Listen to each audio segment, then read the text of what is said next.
Riverside.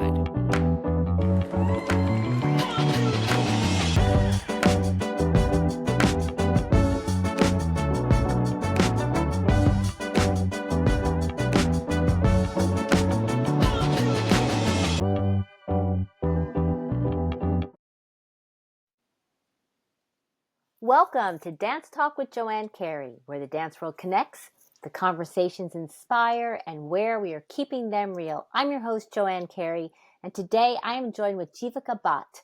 She is going to be premiering Clothesline. It sounds like a very, very interesting premiere that is about Indian classical dancing. I'm going to let her explain the premise behind it.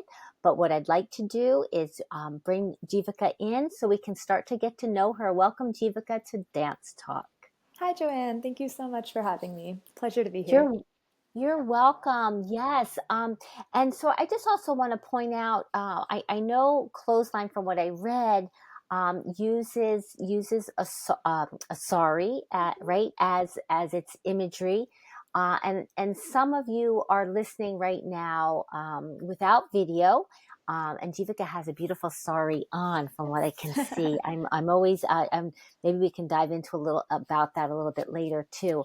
But what I'd like to start out with, Jeevika, is if you can just talk a little bit about yourself, where you were educated, how you got into dance, because I know you have an undergrad degree and you minored in dance, and then you went on to get your BFA or MFA, I think it was. So if you could just take us on that journey, that'd be great. Sure. I grew up in California, and so I started learning an Indian classical dance form called Odissi, which is from the eastern state of Odisha. And I've been learning that since 2003 with my guru, Guru Jyoti Rout. And that is definitely my technical home base. I love the form. It's known for kind of its sensual lines, a lot of crisp and intricate footwork, and torso articulation, I think, is one of the key elements of the form. Mm-hmm. And many Indian classical dance forms also heavily feature facial expressions and emotion, like through the narrative storytelling. Mm-hmm. And then when I went to college, I started to explore some other dance forms. So that includes Indian folk styles like Ras and Bhangra, Bollywood, a little bit of contemporary movement, and that's what inspired me to minor in dance in undergrad. I went to school in San Diego, where I was majoring in mathematics, but I always was drawn to the artistic side of things. Mm-hmm. And then after that, after a few years, I got my MFA at UC Irvine, also in dance. And I think this is when I really started to delve into the contemporary Indian dance world, which I think my definition of what that is has maybe changed and probably will continue to change for the rest of my life. But this show definitely feels like the culmination of where I am so far in terms of contemporary classical Indian movement. And did you take classical Indian dancing as a child growing up? Was that part of what you did growing up? And so it was just a part of your culture? Definitely. Can you talk a little bit about that? Was that something you love to go do, or how something, sometimes kids don't love. I had a dance studio for many, many years, and I had the kids who loved to come to dance class, and the kids who their parents made come to dance class. So what was that for you? That feeling is definitely universal. I definitely was a child who loved going to dance class, but I think that many people of South Asian descent in my neighborhood growing up definitely were put into dance class. It felt like something that you just did growing up. Often Bharatanatyam is the one that I think many people might have heard about, where you just kind of do it, regardless of whether it's an interest or not. So I feel lucky that I happened to like it a lot. Yeah, and it certainly seems to have grown. The exposure of Indian classical dancing here in the United States seems to have grown a lot over the years, which I think is really nice because it's certainly very, very interesting. So what brought you to New York? Are you still based in California or are you living in New York now? Living in New York now. I moved here after I graduated from my MFA with the intent to pursue dance. And since moving here, I think it's the best place that I could be in America to do anything artistic, especially in the live artistic world. Like, what a blessing to be here. Yes. And is this your first world premiere, your first piece of choreography, or have you been doing? What has that journey been like for you as a Sure. choreographer? Yeah, no, it's I definitely one of my biggest projects, if not probably my biggest project that I've done to date. I've been lucky to have a few other such opportunities. So this is my second evening length show. The first one Hmm. was my MFA thesis, which was around 50 Okay. minutes, and I had the opportunity to present that for a second time in New York last year. Oh, very nice. I've also done a few other smaller projects in the 10 to 20 minute, like one act length range Hmm. that have been a really good way for me to meet dancers, meet collaborators, try stuff out in a smaller scale context, and learn about what it takes to create a show. And so I feel like all of Yes. those experiences have really, they all felt necessary, like they all felt like necessary steps in order for me to have been Mhm. at this point. Yes. And how does that feel for you? How has that journey been? Because there's a lot that goes into producing a show, especially your own show Mhm. like that. What has that been like for you? I'm realizing that dance is less than 50% of it. Like, obviously, there's the choreography and the rehearsals and all of Hmm. that, but there's so much thought that goes into the storyboarding and that goes into the Yes. logistics and the planning, and scheduling seems to be really Hmm. difficult. There's so many other factors that I feel like I have to manage altogether. And so I think it's taught me a lot about organization and time management and planning and people management and Yeah. all of that. So cool. Again, I think the smaller projects have been really valuable steps that Yeah. helped teach me that. Yeah. And let's dive into this world premiere of Clothesline. And can you give the audience a little synopsis of what Clothesline, what they can expect from this piece of work? Yeah, sure. As you mentioned, it heavily focuses on Asari. So our protagonist is Asari, is like a personification of Asari that's being passed down through the generations. And so we see this sari being woven in like a hand loom in maybe 1900s India. And then it's chosen by somebody at a sari bazaar in this bustling market. And then the story transitions into heavily being about laundry. And so the first time the sari is washed, she's washed by this person who bought her in a sari bazaar who has this really personal connection to the sari. Maybe she's being washed in the Kaveri River in India and hung to dry on a tree. And then, as the sari keeps getting passed on from generation to generation, I think her relationship with the person that she is attached to maybe shifts, and also her relationship to the world maybe shifts. So the second time it's washed, it's in a bucket, hung to dry on a terrace. You see a little bit of modernization happening. Hmm. And then the third time it's washed, it's maybe the granddaughter who has taken it to America and washes it in a washing machine, and maybe it bleeds color onto the other clothes because it probably wasn't supposed to be washed in a washing Right, machine. right. And you're seeing the same Sari finding herself in home after home after home. And is it something that you have to let go of, or is it something that you can keep finding a new home in each place you Hmm. find yourself? So that we're kind of exploring, like now in the modern day, different ways that saris actually are used. And often I Hmm. see people of South Asian descent wearing saris to prom, or maybe their Hmm. high school or college graduations, or weddings are a big one. For me, dance is huge. I Hmm. almost exclusively wear saris these days to dance. And Hmm. without dance, for me, I wonder if I would have had that same connection Hmm. to Okay. honestly wearing saris. Okay. And it kind of makes me wonder, like with each generation, the sari here being a parallel for culture, how does Hmm. that maybe fade a little bit with each wash? Hmm. And just because the original thing is fading, does that Hmm. mean we're losing culture, or are we now gaining parts of like our new homes, parts of our new identities? Is that coming into where we are today? Yeah. Which I think, when I read something about that in the description of the Hmm. piece, I thought that was so beautiful. Thank you. And you're welcome. And not just for saris, but so much of tradition and culture in all of humanity, right? In Right, all right. our own, in all our own cultures, the little traditions that we have that were once really big traditions. And then, like you say, they get watered down or washed, Hmm. and in your case, you're using the sari and the washing the sari.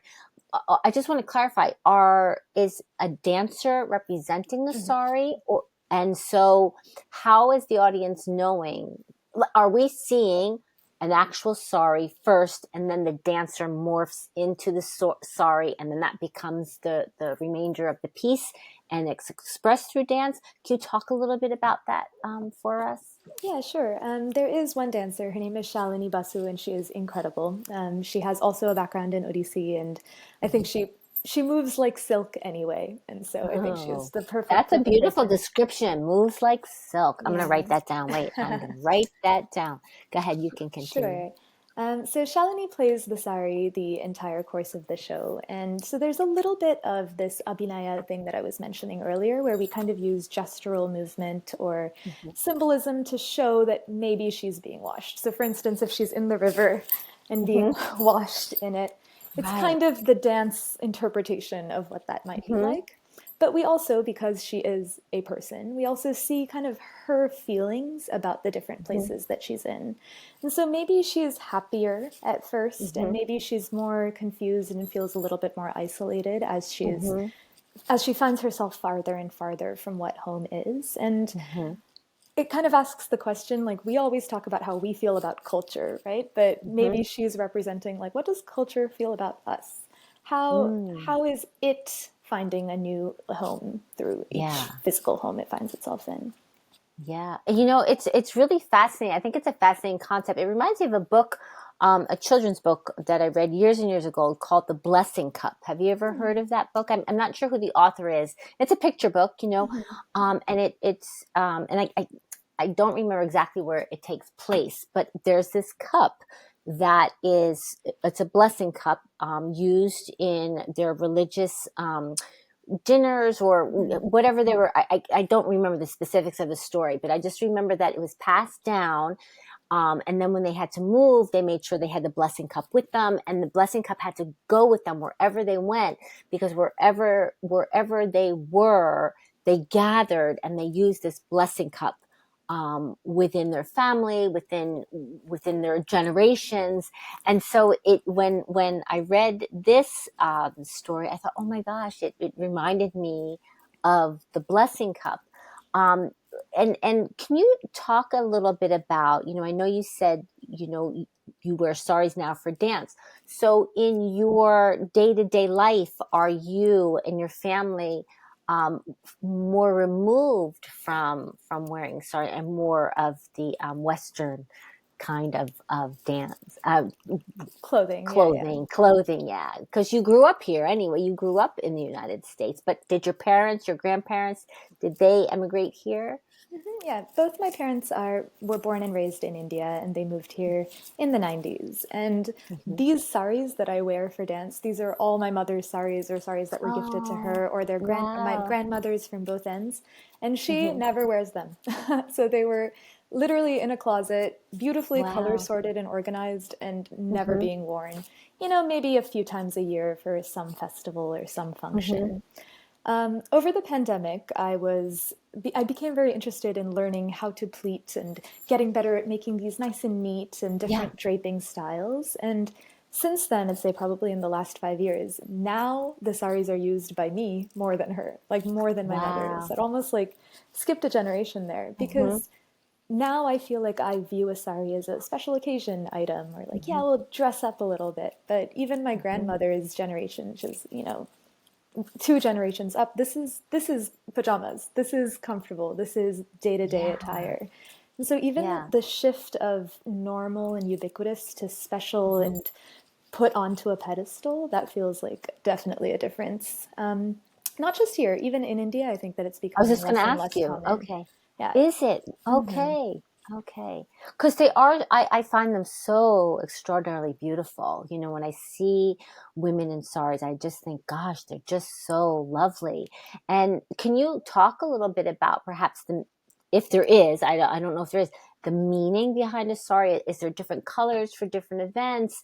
And the wrapping of it, is it one piece of fat? Like, how does that all happen? Tell us how that all happens. Absolutely. Yeah, there are a few color-based meanings, but often I think that saris are just colorful and meant to be vibrant and meant to be a Hmm. representation of the local culture and weaving Hmm. techniques and such.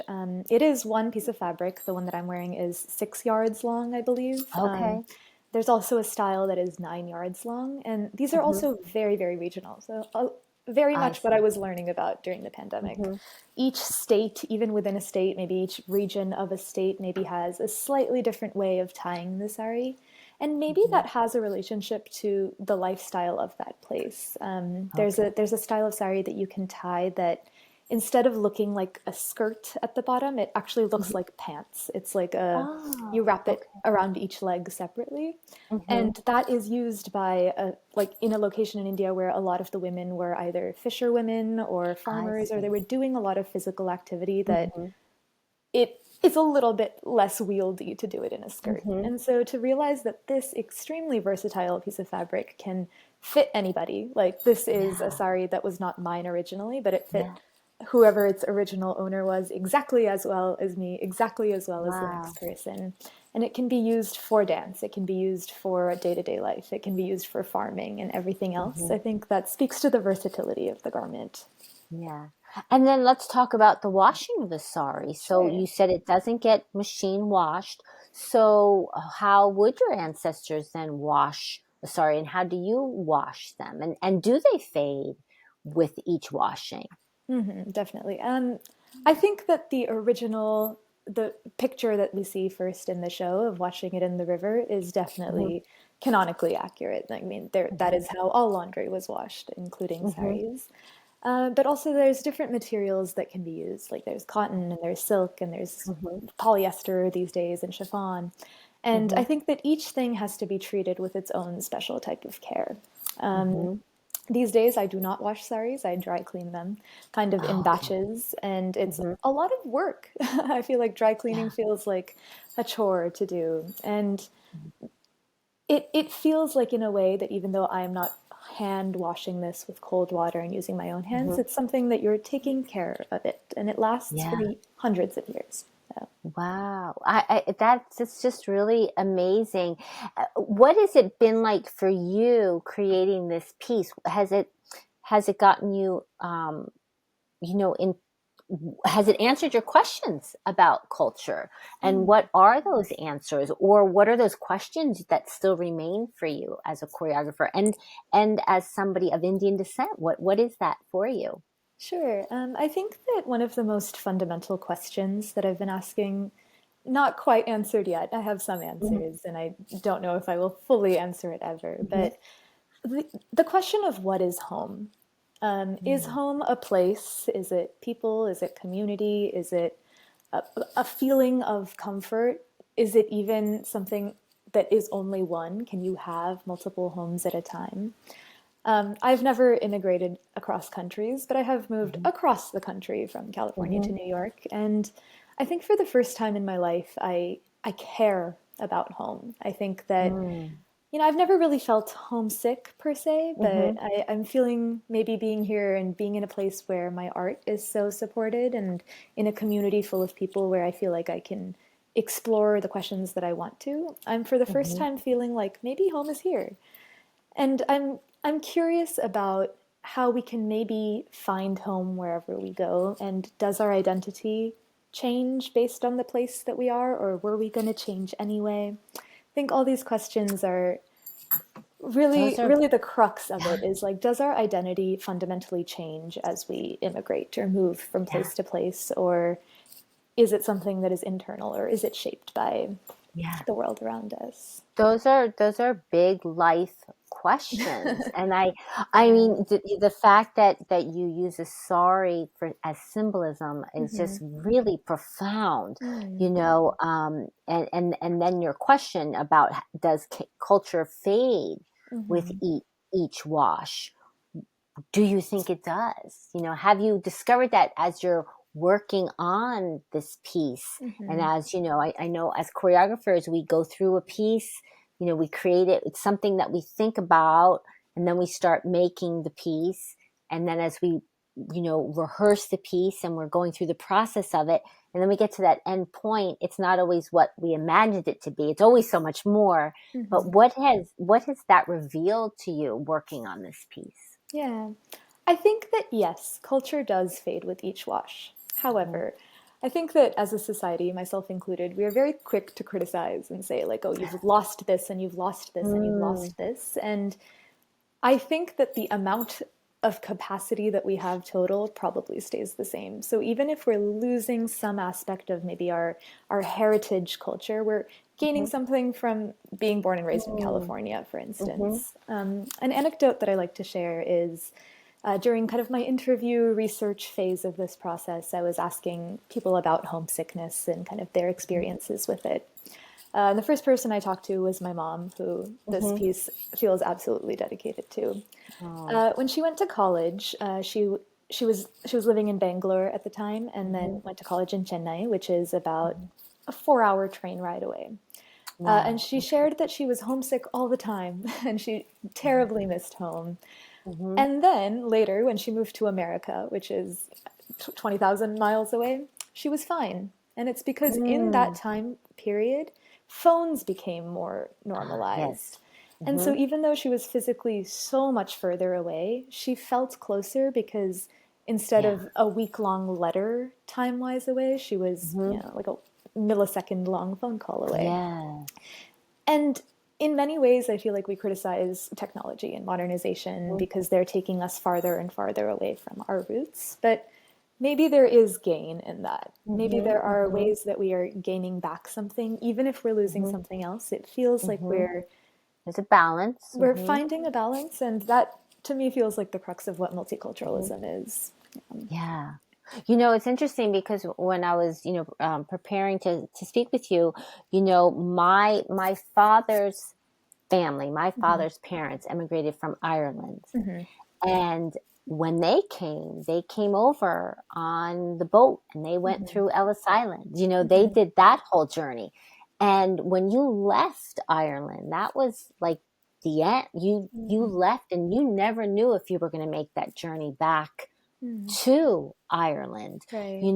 and so it wasn't till a couple years ago where I was on this quest to find out my father's roots. I didn't know Mm-hmm. my grandparents; they had passed away long before I was born, and so I just resonated with this when this came across my desk, and it's interesting because I look at now, like you're saying, I could take a plane to Ireland. When I Mm-hmm. went to go, I didn't have to, take a 2 week boat trip Yeah. there, and so it is interesting how, what our ancestors, our family, sacrificed, right, to get a better life, to give us a better life, so that we are where we are today.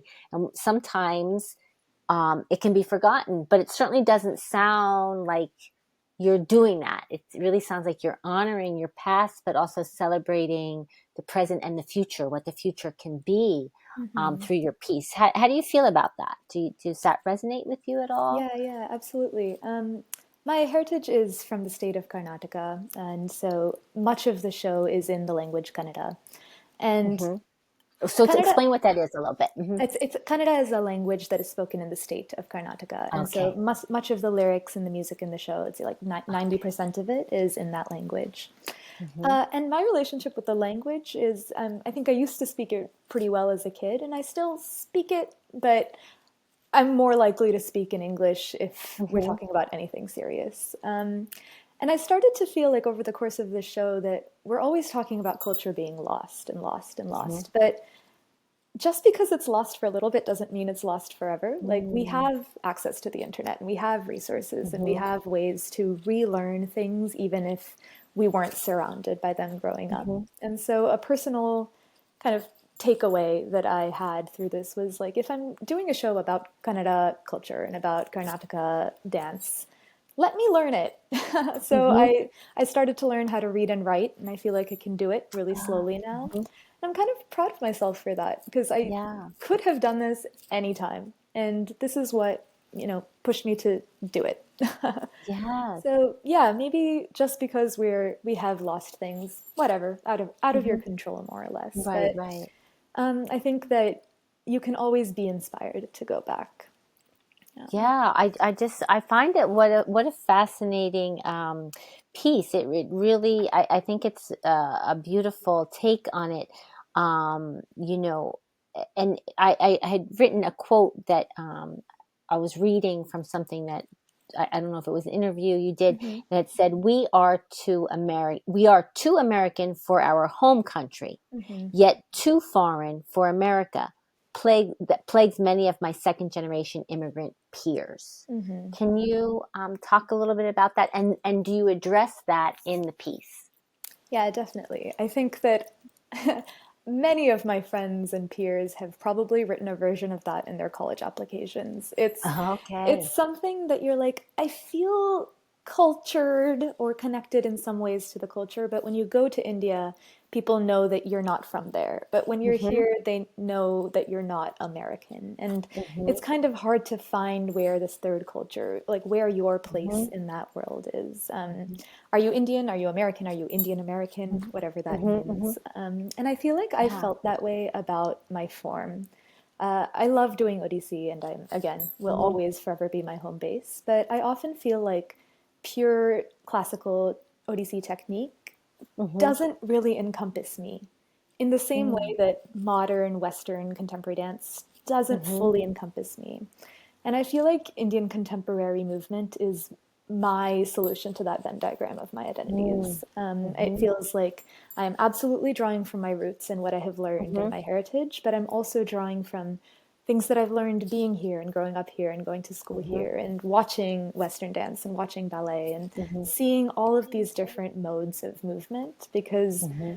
why limit yourself to this bubble of dance or this bubble of Yeah. dance? Why not dance like you? So, Yes. No. yeah, yeah. Yeah. I think that's beautiful. And you were saying something, about, the culture and but you were born here, Mhm. correct? You had said earlier. So and do you still feel that like that dichotomy of fitting in, of where you fit in, or is dance giving you that place? Talk about that a little bit.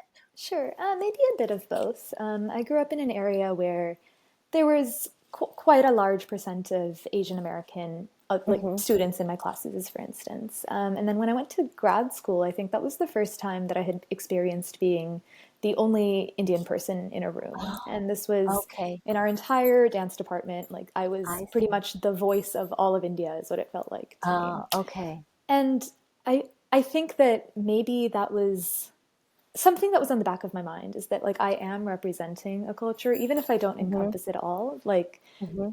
do I want to fully deviate from the Indian tradition? Because I feel expected to, in some ways, uphold it.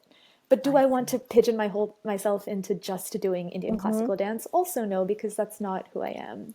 And I Mm-hmm. think that that maybe, like, I was thinking about the people that I grew up with and the idea of upholding a people. Mm-hmm. Yeah. Yeah, I think, but when you did your MFA, it Hmm. was in modern, it was in contemporary. What was your MFA in? In dance. In just in Hmm. dance. So it Yes. wasn't, you didn't just focus on Indian classical dancing. This came afterwards. So Yeah. this is like a little branch of your tree, Hmm. to Yeah. represent your culture, which Right. again, I really resonate with it. I just think it's such a beautiful Hmm. way to, address something, and you're using it through the Indian culture, but each Hmm. culture Right. can, It could be any of it's them. Like I know, multicultural, yeah, yeah. right? Yeah, I know yeah. that my story, like Clothesline, is an Indian story, but Hmm. I think that you can, in your mind, replace Sari with whatever you want it to be. It can Yeah. be Yes. your thing that your grandmother passed down to you, or it can be your Yes. culture or anything else. Yeah. Which. In the show, actually, it starts Hmm. out very classical. It starts with Hmm. pretty classical traditional technique. And Hmm. as the generations pass, as the time goes on, I think that also starts to deteriorate a little bit. Hmm. So we transition from very classical Indian movement into Hmm. more modern and more modern and Okay. more modern over the Right. So course it of it. changes with it. The layers happen, Hmm. and and was this something? Had you started this? Did you have this idea from going through your mom's saris during COVID, or was it just something that you're like, wow, this is what I want to do? Like it just came to you one day. Yeah, the idea, I actually vividly remember where I was when I had it. Tell I us. was I was visiting home last Hmm. summer, which is my parents' house, and I In was California. in In California. California. Yeah, Hmm. and I was thinking, just like I was like talking to my mom, and I was thinking Hmm. about how much I hate the chore of laundry. Actually, it's so dull and drab. But I was thinking about a washing machine and just the Hmm. motions of like Hmm. the spin cycles of the, like Hmm. washing things within a washing machine. And I thought it might be fun to make a dance about a washing machine, just washing Uh-huh. machine. Yeah. I had actually at that point already made two small dances about laundry. In Hmm. one was in undergrad, was part of my dance minor, and another one I had done just as a small like Hmm. dance on film project in grad school. And I like had already been inspired by laundry, and I was thinking about washing machines. And then at around that time, I had also accidentally washed a kurti, which is a different Indian garment of Okay. mine, with some towels, dyed them a little bit blue. Oh. Oh. And so I was like, oh, that I should have known. I should have known that that was going to Right, right. happen. I should have known that the color was fading. But it got me into this idea of like washing machines and things that aren't supposed to be washed in washing machines. And then also the idea of a wash cycle, like that it's Hmm. cyclical, that it happens over and over and over again. And Hmm. just because you did your laundry this week doesn't mean you're free. You have to do it again next week and the week Yes. after. Yeah. And then also, I was thinking about how my grandmother would wash her saris in India and then go Hmm. to the terrace and hang them up to dry. And then Hmm. inevitably it would rain because of the tropical climate. So you'd have to run up Hmm. and grab everything. Right, And right. I feel like that's where the idea started to bubble from is like the Hmm. same sari that was washed then, washed now. And just like our Yeah. relationship between this this chore, which has lasted Hmm. forever, and Hmm. the physical things we're washing, and modernization and technology. I think I started to piece it together from that. Yeah. Tell everybody where they can come see this Yes, absolutely. premiere. Clothesline is premiering next week, actually. It's very, very Yeah. soon. Next Thursday and Friday, so November Thursday and 13th Friday. and 14th at Hmm. 7:30 p.m. And this is at the City College of Harlem, which is one of the Hmm. CUNY campuses. Yes, and they can get tickets through your website. They can get tickets through the where it's at Aaron Davis Hall, correct? Yes, yeah, it's Can at the do City they? College of New York. So I think if you go to CCNY's website, you can find it. I also Hmm. have an easy link. It is Wait, tinyurl.com/clothesline tickets. okay, wait, say that again. Tiny. url.com Hmm. slash clothesline tickets. Okay. And is there anything else you want to tell us about, or tell the listeners what this experience has been like for you as a choreographer, as a are you dancing in the piece as well? Yes, I am. Oh, good, you're dancing the piece, wonderful. And what that's been like. And is this your full time job, or are you still doing something in with mathematics? Sure. It's almost my full-time job. Uh huh. I Good. still work part-time at a math curriculum company, so Mm-hmm. I do that. It's a smaller part of my life at this point. Mm-hmm. I used to work there full time, and I've like retained it because I also enjoy Mm-hmm. math, but Mm-hmm. mainly dancing in the city. And again, I think New Yeah. York is what makes it feel like it's possible. Yeah. I just wanted to shout out, maybe say a few thank yous, Sure. specifically to City College and the CUNY Dance Initiative, and then also Galeem and the Lower Manhattan Cultural Council for their support on this project. It wouldn't have happened without it, so thank you. Very good. Well, it's been wonderful having you, and it's really intriguing. I like I said earlier, just the profound nature of it, and just the symbolism of it. My background is modern dance and ballet, and so when you talk about it, I imagine things in my own mind of what's happening in the piece. But I wish you much success. And want everybody to go out there and see this. It's happening November 13th and 14th. right? At 7:30 p.m., Aaron Davis Hall, City College, out there in Harlem. That's my husband's alma mater. Oh, So love it. yes. So thank you Great. again, Yeah, and if you're in New York, I don't know if you're based in New York, but if you are, I would love to see you. yes, thank you. I'm not far. I'm in New Jersey. Okay, great. But yes, so thank you, Jeevika, for joining me on Dance Talk. Everybody, go out there and see this world premiere of Clothesline, and I wish you all the best. Thank you for joining us today. Thank you so much, Joanne. Truly, what an honor to be here. Appreciate it a lot. Thank you so much. Thank you, everybody, for listening. This is Dance Talk with Joanne Carey. Follow us, like us, and share. Thank you, everybody.